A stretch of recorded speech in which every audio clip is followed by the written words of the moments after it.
अस्सलाम वालेकुम नाजरीन, मैं हूं आपका दोस्त, आपका होस्ट सैयद शफात अहमद। फ़न तकरीर का ये 7वां लेक्चर है।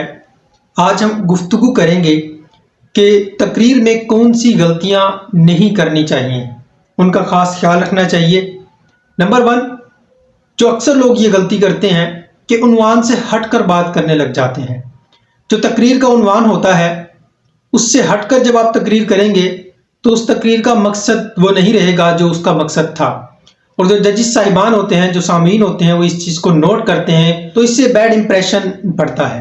नंबर 2, तलफ़्फ़ुज़ की अदायगी गलत ना हो, दुरुस्त अदायगी होनी चाहिए। इसके लिए बेहतर ये है कि जब आप तकरीर करें तो किसी उस्ताद को वो तकरीर पढ़कर लाजमी सुनाएं ताकि आपकी उसमें कोई गलती ना हो। नंबर 3, कि जब आप तकरीर करने के लिए स्टेज पर जाएं तो फ़ौरन से जोश में ना आ जाएं, जाते ही जोश वाली तकरीर ना कर दें। आराम आराम से, आहिस्ता आहिस्ता आप जोश में आएँ। जहाँ जोश दिखाने की ज़रूरत है वहाँ जोश दिखाएं, जहाँ जोश की ज़रूरत नहीं है, जहाँ बिल्कुल आराम से बात करनी है, वहाँ आप आराम सुकून से ठहर ठहर कर तकरीर कीजिए। नंबर 4, कि सामीन का भी ख़ास ख्याल रखा जाए।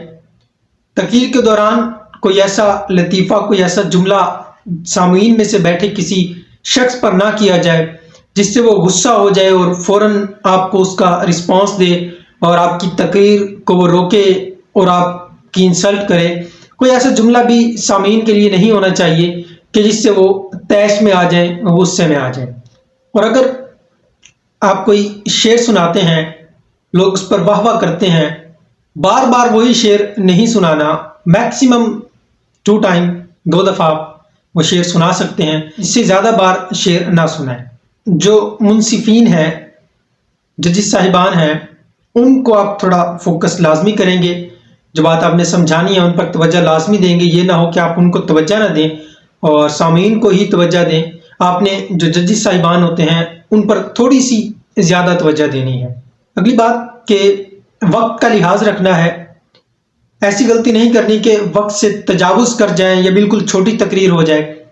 जो टाइम होता है तकरीबन 4 से 5 मिनट की जो तकरीर होती है, उसी टाइम में या जो टाइम ड्यूरेशन आपको दिया जाए उसी टाइम में ही आपने अपनी तकरीर को ख़त्म करना है। और अगली बात कि आप जो हवाला जात देंगे, तारीखी हवाला जात हैं या कोई भी कोटेशन होगी, वो एग्जैक्ट होनी चाहिए, तारीख एग्जैक्ट होनी चाहिए। गलत तारीख आपने नहीं बतानी तो सामीन उस पर एतराज़ कर सकते हैं, आपकी तकरीर का मज़ा ख़राब हो सकता है। जो भी आप तकरीर में बात करेंगे वो दलाइल के साथ हो, हवाला जात दुरुस्त होने चाहिए, जो भी फिगर आपने उसमें यूज़ किया वो गलत ना हो। और नेक्स्ट के ज़्यादा मुश्किल अल्फाज का चुनाव नहीं करना। ये ना हो कि आप मुश्किल अल्फाज बोलें, ऐसी उर्दू बोलें कि जिसकी सामीन को भी समझ ना आए। तो सामीन को अगर आप बातें समझाना चाहते हैं तो दरमियाने अल्फाज हों, ज़्यादा मुश्किल ना हो कि लोगों को समझ ही ना आए। अगली बात, आपने ये गलती नहीं करनी कि एकदम तकरीर ख़त्म करें और आप चले जाएं। एकदम से तकरीर ख़त्म करके आपने नहीं जाना, बल्कि जब आप तकरीर का इख्तिताम आए तो अपनी आवाज़ थोड़ी मध्यम कर दीजिए, किसी शेर पर उसका इख्तिताम कीजिए। अल्फाज मध्यम करने के बाद आप वस्सलाम कह सकते हैं। तो इस तरीके से आपने अपनी तकरीर का इख्तिताम करना है। अगली बात कि आज की जो असाइनमेंट है, आपने जो मेन लेक्चर हैं वो सारे अटेंड कर लिए हैं। आपने जो तकरीर की तैयारी की, उसकी प्रैक्टिस की, अब उसकी एक वीडियो बनानी है। वीडियो बनाकर आपने हमारे व्हाट्सएप नंबर पर भेजनी है। उसको हम चेक करेंगे, जिस चीज़ को बेहतर करना होगा, जहाँ इम्प्रूवमेंट की ज़रूरत होगी, हम वो इम्प्रूवमेंट आपको बताएंगे। आप उसको बेहतर कर लेंगे, जो भी आपकी गलती होगी, और इस तरीके से आप बेहतर से बेहतर सीखते चले जाएंगे, आपकी गलतियां कवर हो जाएंगी। Thank you.